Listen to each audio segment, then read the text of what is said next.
Wow, that music really hit tonight. That was so good. Who we are. Recovery Church was started in the recovery community, discipling and sponsoring others to grow in their relationship with Jesus Christ, who is our hope and the bedrock of our faith. The Bible is the inspired word of God that reveals his standards for what we believe, teach, and do. Prayer is powerful, essential in our lives. It connects us with God and gives us direction when helping others. We work the 12 steps and the principles that support them while participating in other programs of recovery.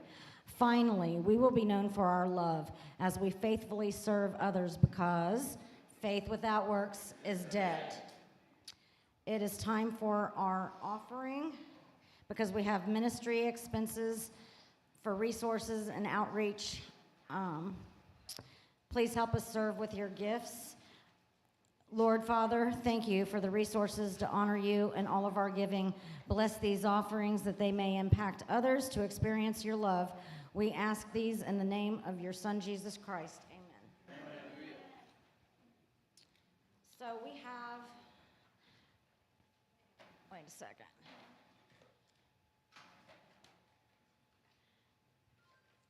Excuse me, guys, sorry.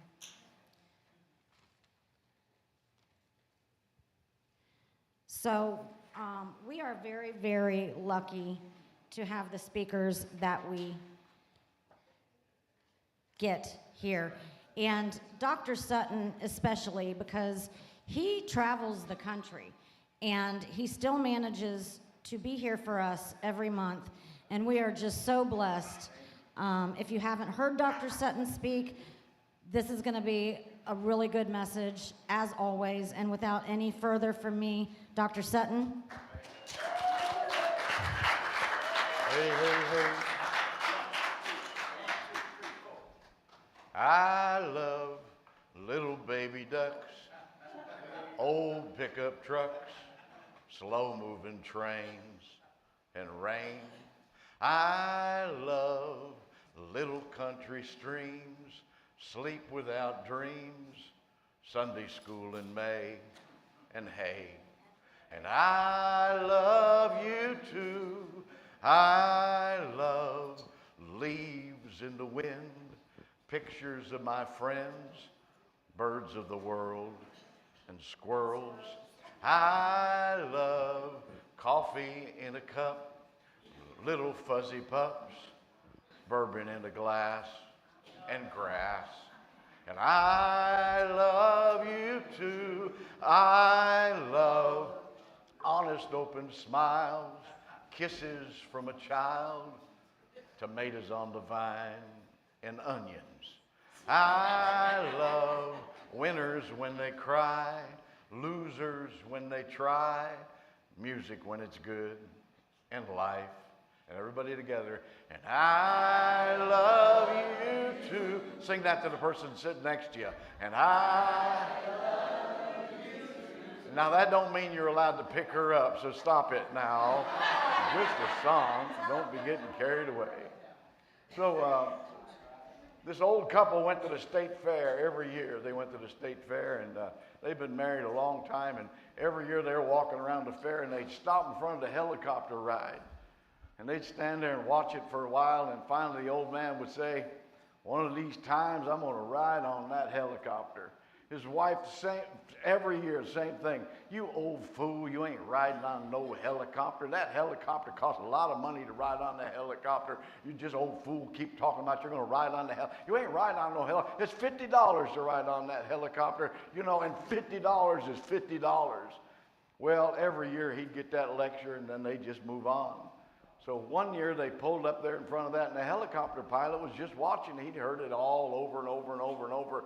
So the old man said, one of these times I'm going to ride on that helicopter. Before she could get a word in, the helicopter's pilot said, I've been watching you come here for a long time. He said, tonight I'm going to make you a deal. He said, I'm going to give you a ride on the helicopter. It won't cost you anything, as long as while you're riding, neither one of you say a word. Total silence. And it won't cost you nothing, but if you start talking, it's going to cost you $50. they get on the helicopter, and that helicopter pilot lifts that thing off, and he takes off, and he rolls to one side, and then he rolls to the other, and he banks it, and he drops, and he spins around, and I mean, he's just giving them the ride. One great big bank to the left, he went around. Finally, he came and he landed the helicopter. Not a word out of the back seat. He looked back there, and there's the old man sitting there by himself. He said, well, where's your wife at? He said, remember that last big bank turn you made? She fell out. He goes, well, why didn't you say something? He said, well, $50 is $50.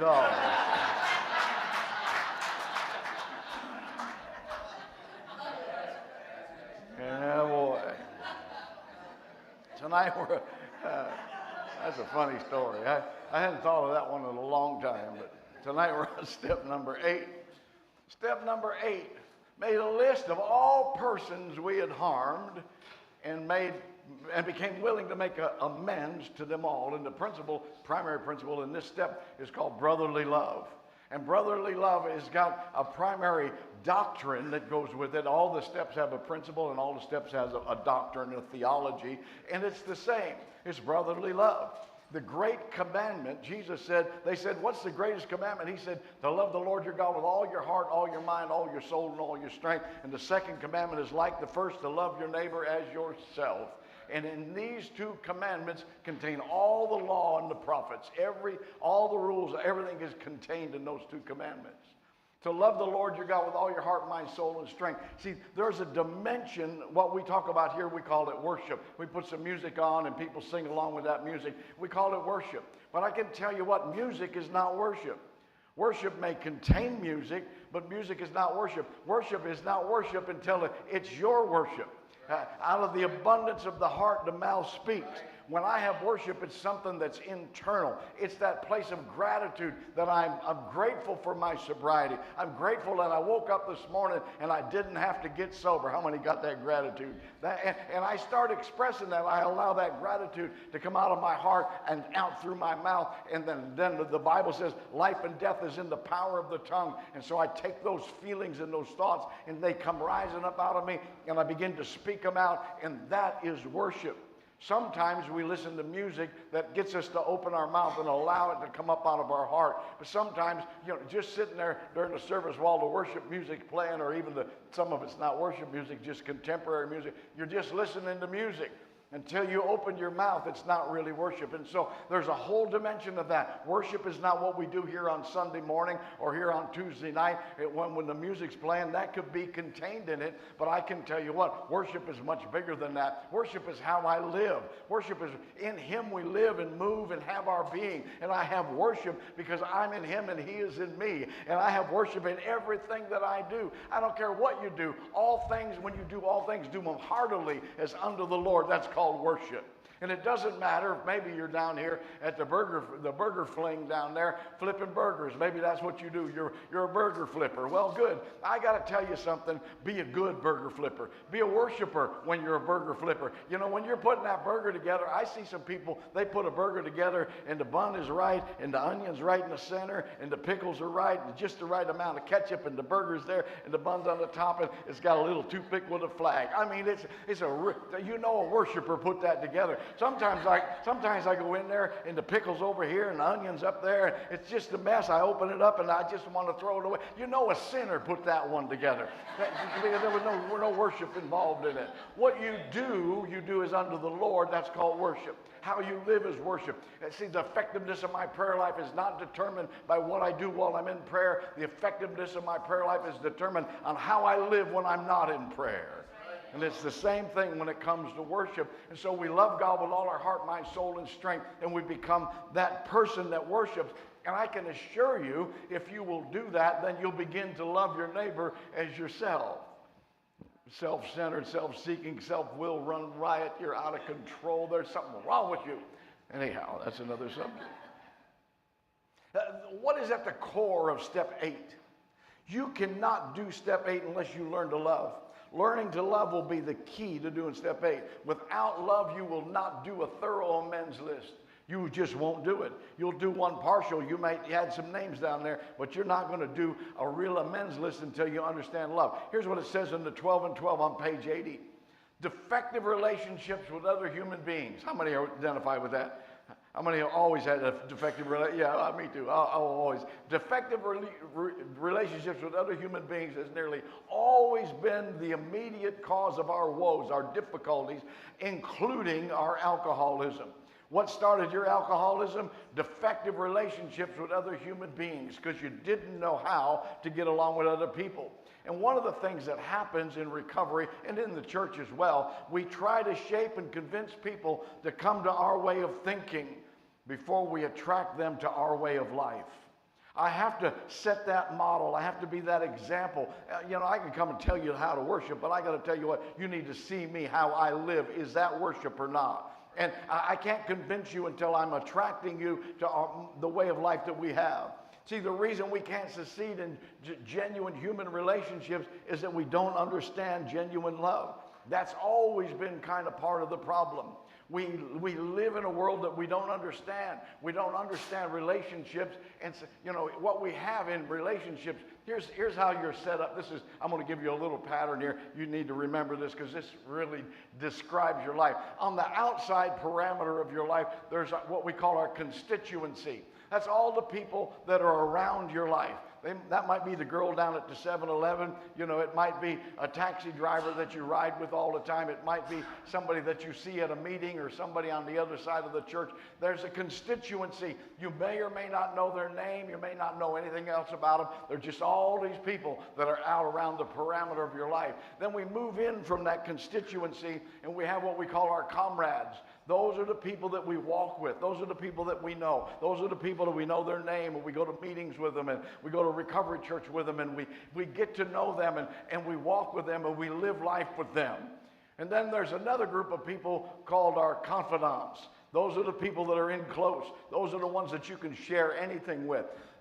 Those are the people that you really get to know and really get to trust and really get to develop. And what happens is we don't understand that format of relationships, and so we ended up meeting somebody. This is what you see if you did this. If you did, I want you to wave your hand at me. You met somebody in the bar that was part of the constituency, and 2 hours later you were in the sack with them. Come on now, let me see your hand. There's a lot of you lying to me now. You're lying right now. I can tell that. Don't be lying in church.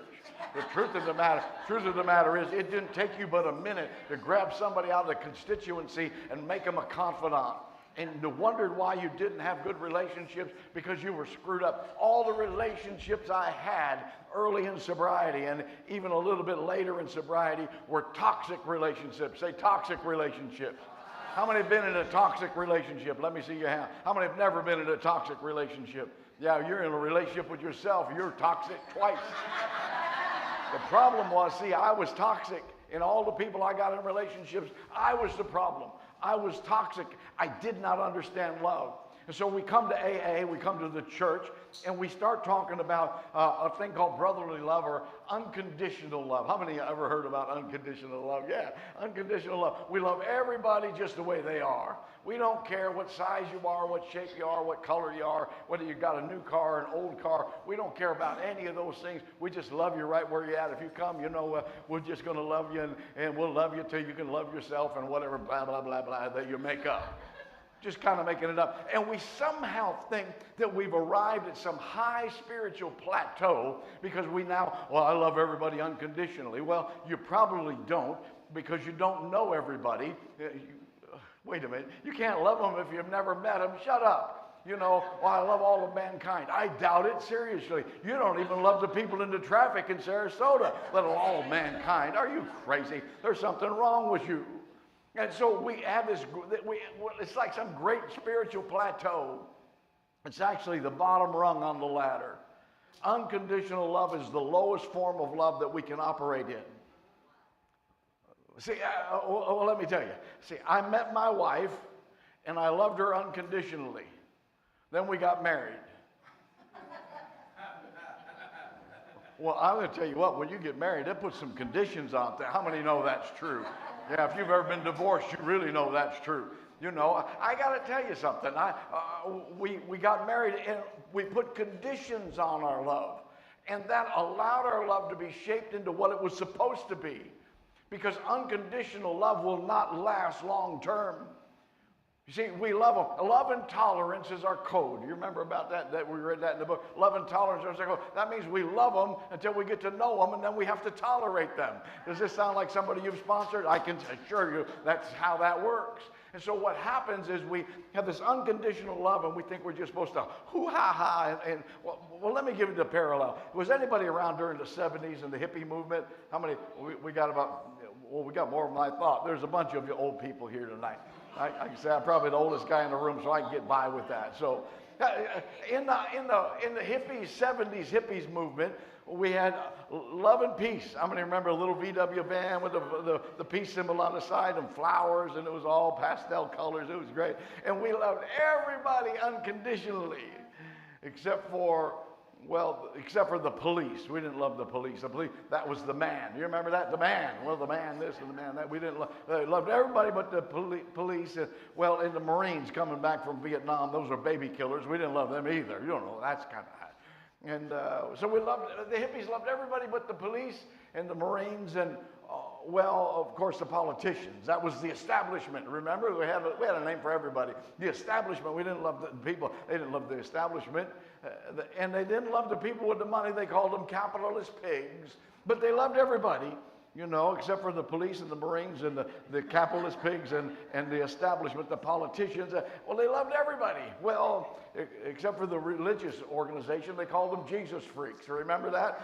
This was the hippie movement that they loved everybody unconditionally, except for the ones they didn't like, which was almost everybody. The truth of the matter was they loved everybody that looked and smelled like they did. Are you? How many know that some of the hippies they had a little bit of a hygiene problem, No, you smell bad. Okay, good. Here, hit this. You won't be able to smell anything after a bit. So what happens is we don't understand that we have to put conditions on our love, and that's what God did with you. You didn't really know God, and then you got around God. God freed you from alcohol and drugs, and you were pretty happy about that. You got on a little pink cloud. How many are on the little pink cloud? Woo-hoo! Man, things are great on that pink cloud. And you started loving God right from that spot. And then you got to know God a little bit. And then you discovered that God had put conditions on that love. God didn't love me unconditionally, not anymore. Oh, no. God put conditions on it. How many are saved here? How many are Christians here? Let me see here. That's a condition. God put a condition on it. He put a limitation on it. And when you got that, then you got a whole guidebook that you were supposed to read and study. It's called the Bible. I don't know if you're familiar with that. Have you ever seen one of those? A Bible. So you get the Bible, and so you're supposed to read that, and that gives you a whole bunch more conditions. The love that we have for God is conditional, and it's designed that way because then it can last for a lifetime and beyond this lifetime. If you don't put those conditions on your relationship with God, God will be some mysterious entity floating up in the sky, and you don't happen to know him, and he doesn't know you. And at the grand gathering at the end, the grand gathering is not going to be how much you knew about God that's really going to count. It's what God knew about you. Because at the grand gathering, when he asks those questions, some of them he says, welcome you, well done, good and faithful servant, enter thou into the rest of the Lord. And then the other ones he's going to go, well, I never knew you. Who are you? Who are you? Hit the street. And the truth of the matter is, a lot of people are going to be really surprised. They knew everything about God, but God didn't know anything about them. See, this is why we have to learn about how to love people. Beyond the level of brotherly love, it comes that love with conditions. This is the way it's optimized. I am addicted to air conditioning. How many are addicted to air conditioning? Today especially. Woo, it's hot out there. I'm addicted to air conditioning because, see, what we have, it's the same air in here that's out there in the parking lot. Same air. You can breathe it. But out there, it's hot. Did you notice that? That's hot air. And sometimes there's hot air in other places. No, we won't go there. But I got to tell you, that air is hot. And it's full of dust and dirt and mites and all kind of stuff. And so then we have an air conditioner that sucks that bad air in, and it conditions it. It filters it, and it chills it down, and sometimes we put a little scent in there. And the air conditioner turns the bad, just general air, unconditioned air, into perfect air. I like perfect air. How many like perfect air? You ought to live at my house. You know, we don't ever go above 74 on the temperature. How many are like that? And at night, 68. With the fans, with all the fans running, and if it's hot, we're going to knock it down another degree or two. And when I stay in the hotel, which is a lot, I stay in the hotel, it goes all the way down as low as 64 usually. Sometimes it freezes up before, and I have to complain to them, and they have to come and fix it. So what happens? See, God's love is perfect love.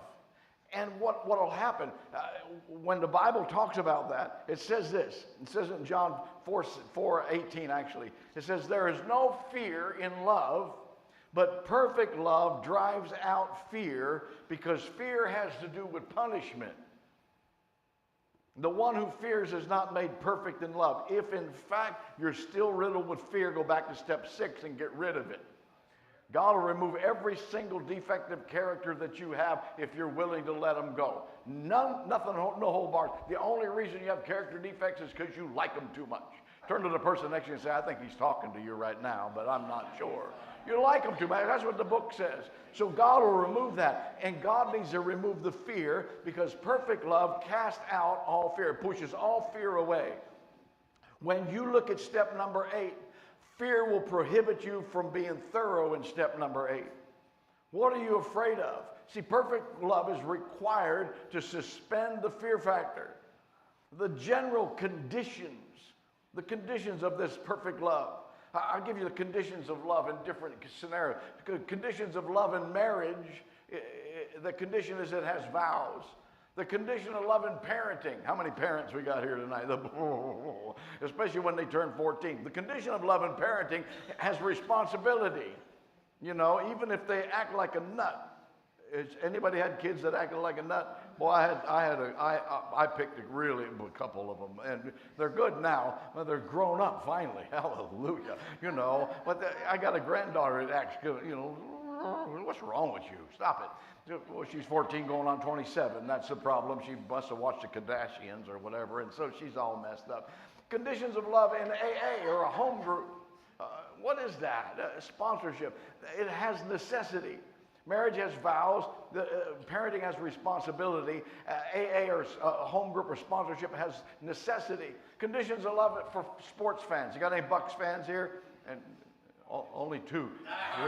Die-hard Bucks fans, and those are people that have great faith to believe that somehow it would happen again. I doubt it. Anyhow, yeah. Well, you know, you're better off than being a Lions fan, I guess, I'm sure. You know. Any Detroit Lions fans in the room? Oh, we have one always. God bless you. We'll say a novena for you tonight, so that'll be good. Conditions of love in the church. The conditions is theology or standards. You know, conditions of love with God. Wait, you got to understand that there are conditions, and what we've got is a little bit of a mixed message. You remember that song, oh, the overwhelming, never-ending. Oh, yeah? That ain't scriptural. That ain't scriptural. Reckless? God's love has never been reckless. God's love is perfect. It's not reckless. Stop singing that song. That's a stupid song. He chases you down and fights till you're found, leaves the 90 and 9. Can I help you with something? He does not. God does not leave the 90 and 9. You know how I know? Say, how do you know? Come on, say, how do you know? Because he said, I'll never leave you nor forsake you. If he left the 99 to go after the one, he left you. He abandoned you to go get one. He didn't do that. You know who goes after the one? You. That's your assignment. You go back and read the Bible. Actually read what it says instead of what the song said, because it doesn't make sense. I start reading the Bible, it sheds a lot of light on those songs. God's love is relational. Relational love has parameters, and relational love contains promises. All of these conditions, conditional love descriptions, there's a structure, and there's choices, and there's rules, there's guidelines, and there's outcome. True love exists. Listen now, I want you to pay attention. True love exists when someone has passed the correct moral judgment on you and is under no illusion of who you are or what you are like, but still loves you. Please, if you're going to talk, take it outside. I can hear you up here. That's pretty rude. Perfect love is greater. Perfect love is infinite. Perfect love is complete. Perfect love is consummate. This love comes with conditions. It includes expectations and agreements and promises. God is the God of covenants. He's made all kinds of covenant agreements with us, and there are promises to every one of those. You thought the promises came out of the big book. The original promises came out of 2 Peter chapter 1, and they're better promises than the ones in the book. 2 Peter chapter 1, these great and precious promises. And if you get to the bottom of reading that list, you know what it says? If you do these things, you will never fall. That's a pretty solid guarantee. How many want that guarantee going on in your life? You need to read the Bible. One of the tremendous features of perfect love is trust. It requires trust and it produces trust. So how do you start step 8? How do you start step 8? Well, I've heard it taught that your 4-step could be 8. But that's just not true. You did a 4-step. You did a searching, fearless, and moral inventory of yourself. That's a 4-step. How many did a 4-step? That's not the same list as step 8. Do you know why? Do you know why? Come on, everybody together. Well, because something happened between step 4 and step 8. In step 4, you were nuts. You did a 4-step. You were out of your mind. That's why we had you do it.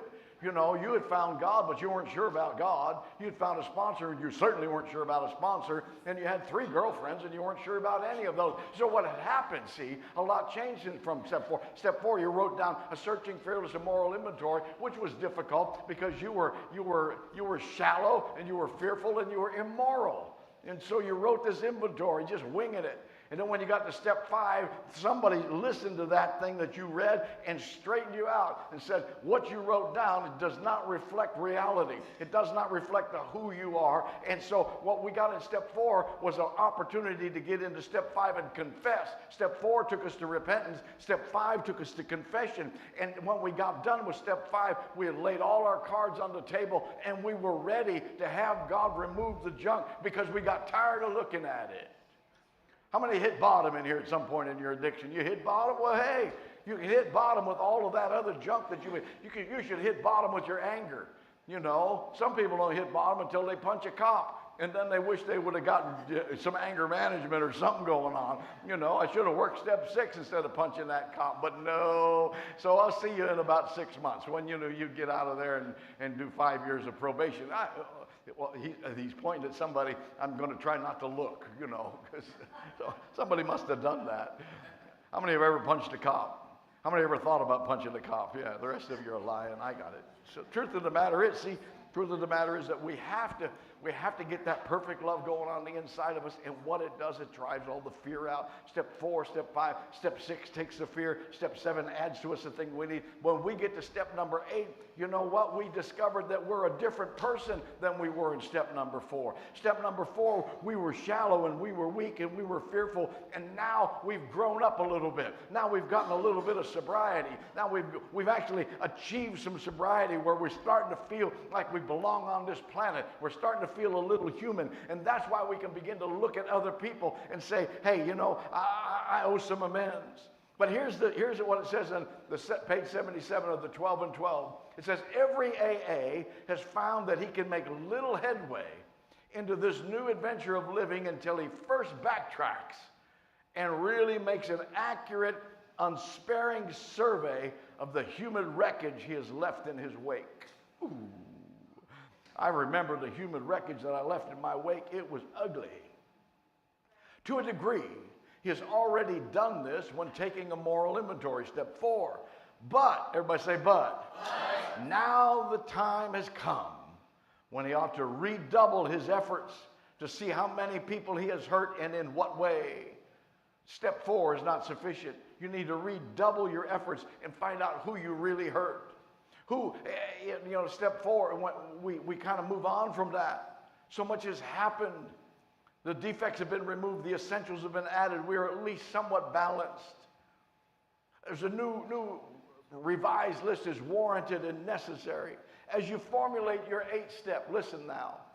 As you ask yourself this 8-step, who needs to be on it? The who. Who is the person? What was the relationship? Who is that person that needs to be on there? What was the event or the interchange that went on? What was the moments?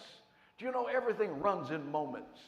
Some people want to get sober and get it all in, and just kind of clump it all together. But there's moments of sobriety. There's moments you'll be sitting in a meeting and somebody will be talking or teaching something and a bell will go off and a light will come on and you go, wow, I got it. And you will be transformed in that one area almost immediately.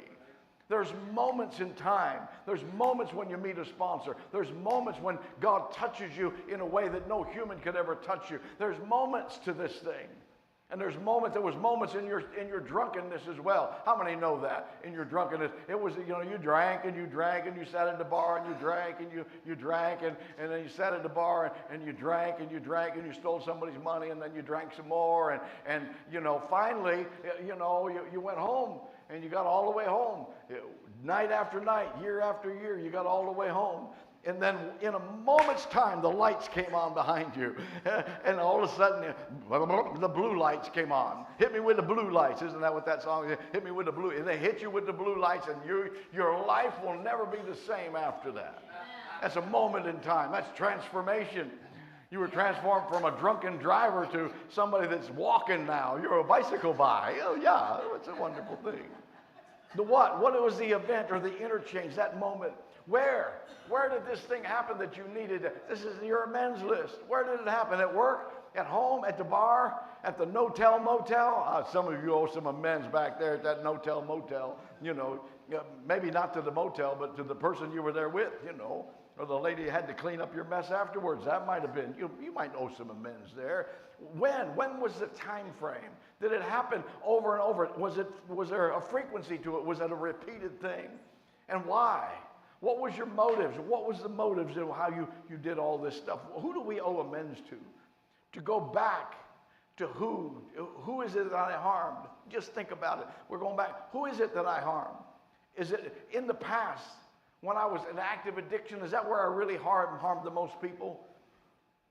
Maybe. Who's been impacted since you've been sober, going in and out and in and out? Every time you went back to your addiction, somebody went with you. You didn't go get drunk by yourself. Who have you harmed in your relapse mode? Over and over and over, going in and out, going in and out, going. You harmed some people. And some of you have been sober a while. And you're trying to clear away the wreckage of your past, but you're living in the wreckage of your present. You're still damaging people every day. You haven't put your put your mouth under control. You haven't decided to step up and be other-centered instead of self-centered. And so you're still in that process where you're damaging people. Pretty hard to put them on the list when you're still making that damage. Romans 5:3 says this, not only that, but we rejoice in our sufferings, knowing that suffering produces endurance. Some of step 8, including step 4. Some of it's suffering. Step 8 should be a painful experience. You should be digging deep. You should be looking hard. Step 8 is not some gravy train that I'm going to float along. Oh, making my amends list. I don't think you even made one yet. If you're all happy about it, because it probably is going to cost you something. Say, it's going to cost me something. Come on, say, it's going to cost me something. Because you're going to make a list of all the persons you had harmed, and you're going to be before God. Before God, maybe before your sponsor, you're going to make a commitment to go and straighten out the wreckage of your past. Pretty hard to do that when you have the wreckage of your present knocking on the door every afternoon. Suffering produces endurance. Endurance produces character. Character produces hope. And hope does not put us to shame because God's love has been poured into our hearts through the Holy Spirit who has been given to us. We have to understand that God's love has been poured into us, and that is the essence and the basis. That level of grace is the basis that we can make an adequate, an accurate, a fulfilling step 8. Because if you don't do step 8, you're going to skip some of the stuff. Here's it says in the page 77 of the big book. Some of you never read this. Some of you never read the big book. Some of you don't even know what that is. Page 77 of the big book says this. the question of how to approach the man we hated will arise. How many ever hated somebody? Man, I hated a guy bad enough one time, I hired a hitman to go blow his car up. The only time that I could tell you that I was sure a blackout helped me, because I was in a blackout and I forgot to drop the money off. Or I probably would have still been in prison, who knows. Hatred's got to die. You got to die on the inside. Does that shock you? How many thought about blowing somebody up? You're just as bad as me. Jesus said, if you thought about it, you might as well have done it. I'm glad I didn't. No. I wasn't always a nice guy. How many believe that? I wasn't always, I'm a pretty nice guy now. If you don't like me, well, that's because you don't know me. Because if you knew me, you'd like me. Say, how do you know? Come on, say, how do you know? I know me and I like me real fine, I like who God's made me into. Hatred must die. See, we learned this lesson on humility. Pride must die for anything of God to live in your heart. And if you come in with hatred, you haven't done step 4 right, and you haven't done step 5 and 6 right either. God needs to remove that about the person that we hated. Now we're going to put them on a list, and we're going to be willing to go make amends to them. Man, that's tough. And without God's love being poured into your heart, you will not do that. See, the last thing to die in your body when you leave this earth is your heart. Once the heart dies, everything else does. Where the heart of the matter goes, the rest will surely follow. And if in your heart you still hate somebody, the rest of it's going to follow that. And if in your heart you've forgiven somebody, the rest is going to follow. The Proverbs 23:7 says this, for as a man thinks in his heart, so is that man. Proverbs 4:23, keep your heart with all diligence, for out of it are the issues of life. What flows out of your heart are the issues of life, and this is why we have to do this. If we're gonna stop hating somebody, just stop hating them and harming them and love them. That's the transition that we're going through. To love them requires that first you like them. I have people that come for counseling, marriage counseling, and I love him, but I don't like him. Really? Well, you don't understand either, love or like. Like is the lower realm, and you're not going to love them if you don't like them. To like them must require that you know them. We talked about that earlier. Knowing them may require that you tolerate them. Woo! Now we're getting close to the church body right here. Tolerating them may require that you first stop fighting against them. Some of you would do a lot better if you'd stop fighting against the other political party, whichever one you're on. I don't care. You'd do a whole lot better. You cannot build a country based on just bad-mouthing everybody all the time. We need to stop that. Stopping the fight may require that you address the fear that allows you to continue hating and harming them. Oh, man.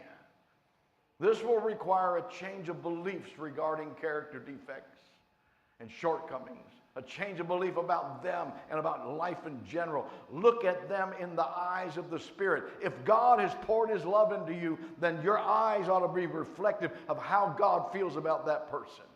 I'm not saying it's easy. I'm saying it's necessary. To love on this level requires conditioning. It's not unconditional love. So why does it matter? That's not hurting anybody but me, really. I hear that from homeless guys. They're sitting under a tree. It's not hurting anybody but me. Well, you got family somewhere? You got kids? Yeah. Do you know how they feel about you being homeless? It hurts their heart every day, Who's been harmed since I've been sober? By me. Who's still hurting tonight by your actions? Ooh. Who will be hurt tonight by your actions or in the days to come? What are you going to do tonight that's going to hurt somebody, or in the days to come that's going to hurt somebody? Who struggles tonight because of you? Your spouse, or your children, your co-workers, your best friend in AA, finance, romance, and self-esteem. From your choices, from your words, from your actions, from your attitudes. You live a life in an increasingly small world if it's filled with self-centered behavior, if it's all about you. If we fail to break the cycle of self-centeredness, we will fail to make a list that's accurately depicting who we are and what needs to transpire regarding amends. I'm going to stop with this. Did I say that earlier? I usually get 3 of those, so, you know. I quit early the other night. I got rollover minutes from last Wednesday. So. I'm going to give this to you shortly, and we're going to quit because we're out of time. Failure to make the list in step 8. Listen closely now. I'm going to go through this quickly. Will cause you to fail in step 9. Failure to make a list in step 8 will allow you to perpetually feel there's something undone. That sense of impending doom is stayed there. Failure to make a list will open the path to skip those you don't like or those that you hate. You've got to make the list. Failure to make the amends list will produce more harm to those who would expect you to make amends. Do you know there's people out there that know more about the 12-step program than you do? You've been sober like 16 days. They've been studying this thing for 20 years. You drunken cool. What's wrong with you? They studied this thing. They've probably been to Al-Anon. We're quoting your name. You're their person over there in Al-Anon. What do they call that? That qualifier or whatever it is. They got a whole term for that.